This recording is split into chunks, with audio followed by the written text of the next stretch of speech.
इस पुस्तक का पाठ 4 मानचित्र, पृष्ठ 24 से पृष्ठ 30 तक। तो आइए अब सुनते हैं पाठ मानचित्र, पृष्ठ संख्या 24। आप पिछले अध्याय में ग्लोब के महत्व के बारे में पढ़ चुके हैं।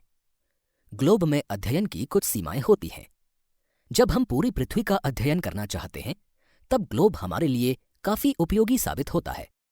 लेकिन जब हम पृथ्वी के केवल एक भाग जैसे अपने देश, राज्यों, जिलों, शहरों तथा गांवों के बारे में अध्ययन करना चाहते हैं तो यह हमारे लिए उतना उपयोगी साबित नहीं होता है। ऐसी स्थिति में हम मानचित्रों का उपयोग करते हैं। मानचित्र पृथ्वी की सतह या इसके एक भाग का पैमाने के माध्यम से चपटी सतह पर खींचा गया चित्र है।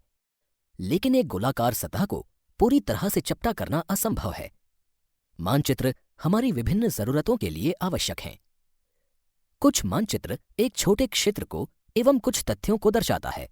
दूसरे मानचित्र में एक बड़ी किताब की तरह तथ्य हो सकते हैं। जब बहुत से मानचित्रों को एक साथ रख दिया जाता है तब एक एटलस बन जाता है। एटलस विभिन्न प्रकारों तथा अलग अलग पैमाने से खींची गई मापों पर आधारित होता है।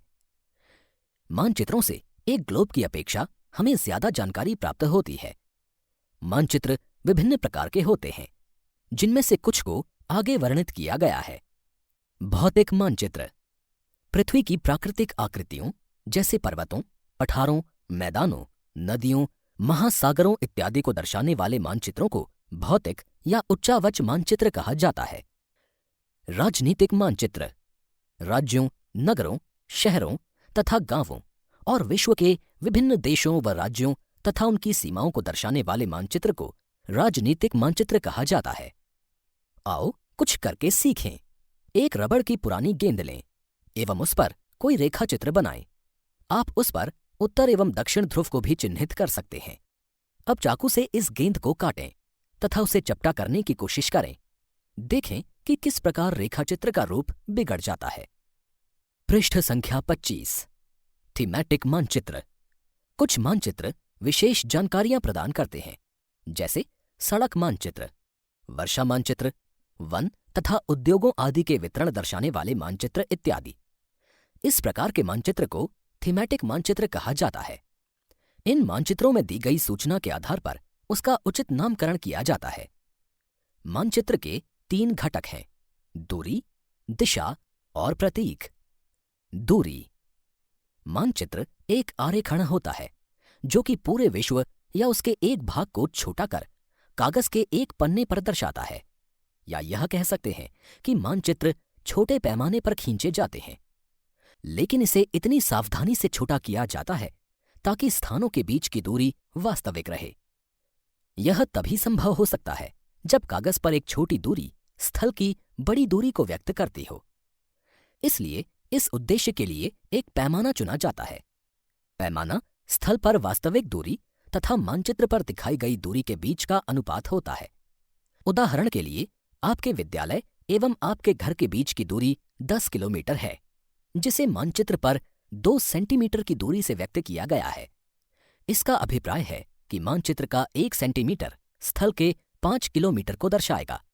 आपके रेखाचित्र का पैमाना होगा 1 सेंटीमीटर बराबर 5 किलोमीटर। इस प्रकार पैमाना किसी भी मानचित्र के लिए बहुत महत्वपूर्ण होता है। अगर आपको पैमाने की जानकारी है तो आप मानचित्र पर दिए गए किसी भी 2 स्थानों के बीच की दूरी का पता लगा सकते हैं। जब बड़े क्षेत्रफल वाले भागों जैसे महाद्वीपों या देशों को कागज पर दिखाना होता है तब हम लोग छोटे पैमाने का उपयोग करते हैं। उदाहरण के लिए मानचित्र पर 5 सेंटीमीटर स्थल के 500 किलोमीटर को दर्शाता है।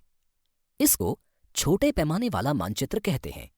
जब एक छोटे क्षेत्रफल वाले भाग जैसे आपके गांव या शहर को कागज पर दिखाना होता है तब हम बड़े पैमाने का उपयोग करते हैं। जैसे स्थल पर 500 मीटर की दूरी को मानचित्र पर 5 सेंटीमीटर से दर्शाया जाता है। इस प्रकार के मानचित्र को बड़े पैमाने वाला मानचित्र कहते हैं। बड़े पैमाने वाले मानचित्र छोटे पैमाने वाले मानचित्र की अपेक्षा अधिक जानकारी प्रदान करते हैं। आओ कुछ करके सीखें। चित्र 4.1 को देखिए। वहां एक पैमाना बना है। इसका उपयोग स्थानों के बीच की दूरी मापने में किया जा सकता है। उदाहरण के लिए एक कुआं एवं वृक्ष के बीच की दूरी 5 सेंटीमीटर है। इसका मतलब होता है कि वास्तविक दूरी 50 मीटर है। अब एक पोस्ट ऑफिस ए एवं करीम के घर ई के बीच की दूरी 12 सेंटीमीटर है। इसका मतलब है कि स्थल पर यह दूरी 120 मीटर है। लेकिन आप एक पक्षी की तरह उड़कर सीधे ई से ए पर नहीं जा सकते। आपको सड़क पर चलना होगा। अब हम लोग पैदल तय की जाने वाली दूरी, उसके बाद सी से एम, एम से बी तथा बी से ए को मापते हैं। सभी दूरियों को जोड़ दें। यह करीम के घर से पोस्ट ऑफिस तक की कुल दूरी होगी। पृष्ठ 26। इस पृष्ठ पर चित्र 4.1 दिखाया गया है, जिसमें एक गांव का मानचित्र है। इस चित्र में एक तरफ पोस्ट ऑफिस है, जिसको कि मानचित्र में एक विशेष रंग से दिखाया गया है। साथ ही उस पर सांकेतिक रूप से PO लिख दिया गया है। इसी प्रकार दुकानों वाले क्षेत्र को अलग रंग से दर्शाया गया है। इसी प्रकार मानचित्र में सामुदायिक केंद्र को पीले रंग से दर्शा दिया गया है तथा खेल के मैदान में हल्की घास दिखाकर दर्शा दिया गया है। चित्र में कुएं को एक काले बिंदु से दर्शाया गया है, वहीं विद्यालय को एक अलग रंग से। इसी प्रकार विकास के घर को अलग रंग से, शीला के घर को अलग रंग से, करीम के घर को अलग रंग से दर्शाया गया है। साथ ही इन सब के बीच में जाने वाले रास्तों को भी दर्शाया गया है। मानचित्र में सबसे नीचे पैमाने को दर्शाया गया है। इस मानचित्र का पैमाना है 1 सेंटीमीटर बराबर 10 मीटर। दिशा। अधिकतर मानचित्रों में ऊपर दाहिनी तरफ तीर का निशान बना होता है, जिसके ऊपर अक्षर U लिखा होता है। यह तीर का निशान उत्तर दिशा को दर्शाता है। इसे उत्तर रेखा कहा जाता है।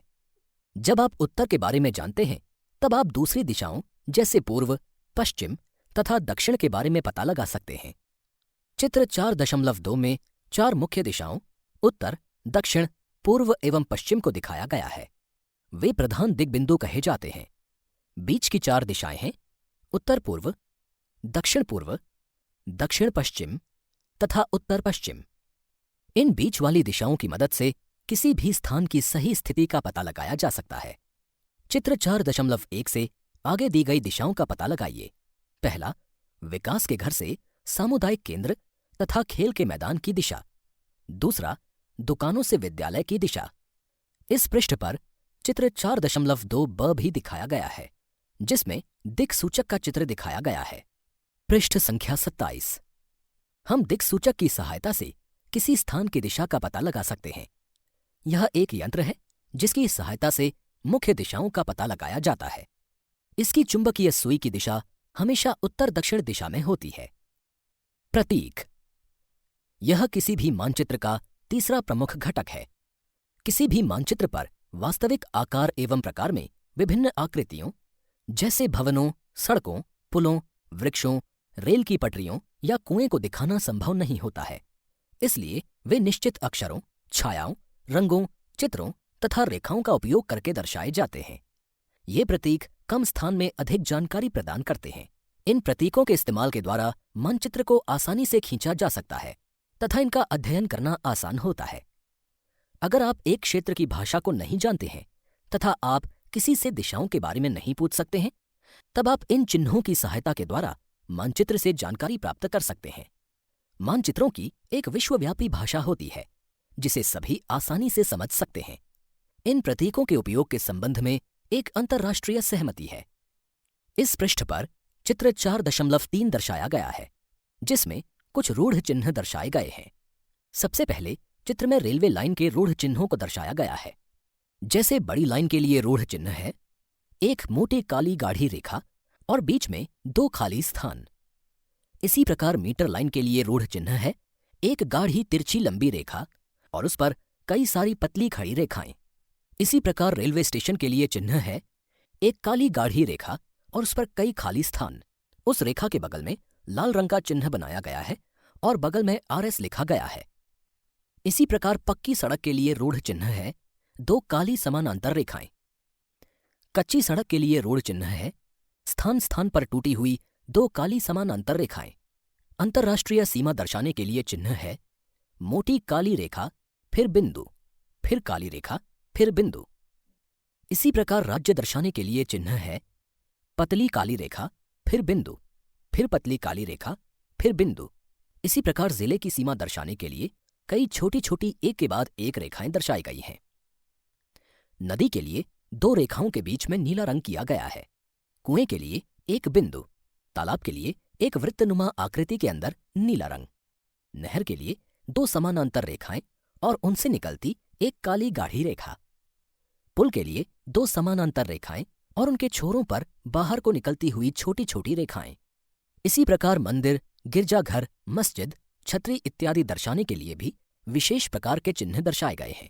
पोस्ट ऑफिस, पोस्ट एवं टेलीग्राफ ऑफिस, पुलिस स्टेशन आदि के लिए पीओ, पीटीओ, पीएस इत्यादि चिन्ह दर्शाए गए हैं। बस्ती या कब्रिस्तान इत्यादि दर्शाने के लिए भी विशेष प्रकार के चिन्ह अलग अलग रंगों में दर्शाए गए हैं। इसी प्रकार पेड़ या घास दर्शाने के लिए भी पेड़ों या घासों की आकृति से मिलते जुलते चित्र दर्शाए गए हैं। पृष्ठ संख्या 28। ये रूढ़ प्रतीक कहे जाते हैं। कुछ रूढ़ प्रतीक चित्र 4.3 में दर्शाए गए हैं। विभिन्न रंगों का उपयोग भी इसी उद्देश्य से किया जाता है। उदाहरण के लिए सामान्यतः नीले रंग का इस्तेमाल जलाशयों, भूरा रंग पर्वतों, पीला रंग पठारों और हरा रंग मैदानों को दर्शाने के लिए किया जाता है। इस पृष्ठ पर चित्र 4.4 दर्शाया गया है, जिसमें सुंदरपुर नामक गांव और इसके आसपास के क्षेत्र को दर्शाया गया है। मानचित्र में रूढ़ प्रतीकों के माध्यम से विभिन्न प्रकार की चीजें दर्शाई गई हैं। चित्र 4.4 से संबंधित कुछ प्रश्न पूछे गए हैं। चित्र 4.4 को देखें एवं पता लगाएं। पहला, नदी किस दिशा में बह रही है? दूसरा, डुमरी गांव के पास से किस प्रकार की सड़क गुजरती है? तीसरा, किस प्रकार की रेलवे लाइन के पास सुंदरपुर स्थित है? चौथा, रेलवे पुल के किस तरफ पुलिस स्टेशन स्थित है? पांचवा, आगे दिए गए स्थान रेलवे लाइन के किस तरफ स्थित हैं? क, छतरी, ख, गिरजाघर, ग, तालाब, घ, मस्जिद, च, नदी, छ, पोस्ट एवं टेलीग्राफ ऑफिस, ज, कब्रिस्तान। रेखाचित्र। रेखाचित्र एक आरेखण है जो पैमाने पर आधारित न होकर याददाश्त और स्थानीय प्रेक्षण पर आधारित होता है। कभी कभी किसी क्षेत्र के एक कच्चे आरेखण की आवश्यकता वहां के एक स्थान को दूसरे स्थान के सापेक्ष दिखाने के लिए होती है। मान लीजिए कि आप अपने मित्र के घर जाना चाहते हैं, लेकिन आपको रास्ते की जानकारी नहीं है। आपका मित्र अपने घर के रास्ते को बताने के लिए एक कच्चा आरेखण बना सकता है। इस प्रकार कच्चे आरेख को बिना पैमाने की सहायता से खींचा जाता है तथा इसे रेखाचित्र मानचित्र कहते हैं। पृष्ठ संख्या 29। खाका। एक छोटे क्षेत्र का बड़े पैमाने पर खींचा गया रेखाचित्र खाका कहा जाता है। एक बड़े पैमाने वाले मानचित्र से हमें बहुत सी जानकारियां प्राप्त होती हैं, लेकिन कुछ ऐसी चीजें होती हैं जिन्हें हम कभी कभी जानना चाहते हैं, जैसे किसी कमरे की लंबाई एवं चौड़ाई, जिसे मानचित्र में नहीं दिखाया जा सकता है। उस समय हम लोग बड़े पैमाने वाला एक रेखाचित्र खींच सकते हैं, जिसे खाका कहा जाता है। आओ कुछ करके सीखें। स्कूल भुवन एनसीईआरटी वेब पोर्टल देखें। इस पोर्टल पर उपलब्ध सैटेलाइट चित्रों पर अपने आस पड़ोस का मानचित्र ऑनलाइन बनाएं। अभ्यास। पहला प्रश्न। आगे दिए गए प्रश्नों के उत्तर संक्षेप में दीजिए। पहला, मानचित्र के 3 घटक कौन कौन से हैं? दूसरा, प्रधान दिग्बिंदु कौन कौन से हैं? तीसरा, मानचित्र के पैमाने से आप क्या समझते हैं? चौथा, ग्लोब की अपेक्षा मानचित्र अधिक सहायक होते हैं, क्यों? पांचवा, मानचित्र एवं खाका के बीच अंतर बताएं। छठा, कौन सा मानचित्र विस्तृत जानकारी प्रदान करता है? सातवां, प्रतीक किस प्रकार मानचित्रों के अध्ययन में सहायक होते हैं? दूसरा प्रश्न, सही उत्तर चिन्हित कीजिए। पहला, वृक्षों के वितरण को दिखाने वाले मानचित्र हैं क, भौतिक मानचित्र, ख, थीमेटिक मानचित्र, ग, राजनीतिक मानचित्र। दूसरा, नीले रंग का इस्तेमाल किसे दिखाने में किया जाता है? क, जलाशयों, ख, पर्वतों, ग, मैदानों। तीसरा, दिक्सूचक का उपयोग किया जाता है क, प्रतीकों को दिखाने के लिए, ख, मुख्य दिशा का पता लगाने के लिए, ग, दूरी मापने के लिए। चौथा, पैमाना आवश्यक है क, मानचित्र के लिए, ख, रेखाचित्र के लिए, ग, प्रतीकों के लिए। पृष्ठ संख्या 30। आओ कुछ करें। पहला, अपनी कक्षा के कमरे का रेखा चित्र खींचें तथा उस कमरे में रखे सामान जैसे शिक्षक की मेज, ब्लैक बोर्ड, डेस्क, दरवाजा तथा खिड़कियों को दिखाएं। दूसरा, अपने स्कूल का एक रेखा चित्र खींचें एवं निम्नलिखित को दर्शाएं। अ, प्रधानाध्यापक का कमरा। ब, अपने वर्ग का कमरा। स, खेल का मैदान। द, पुस्तकालय। य, कुछ बड़े पेड़। र, पीने के पानी का स्थल। आओ खेलें। पहला, एक मनोरंजन पार्क का रेखा चित्र खींचें जहां आप बहुत से मनोरंजक क्रियाकलापों को कर सकते हैं। उदाहरण के लिए झूला, स्लाइड, झूमा झूमी, चक्र, नौका विहार, तैरना, हास्यजनक दर्पण में देखना आदि, अथवा अपने मन के अनुसार दूसरी चीजें। इसी के साथ 8 पाठों की इस पुस्तक का चौथा पाठ यहां समाप्त हुआ।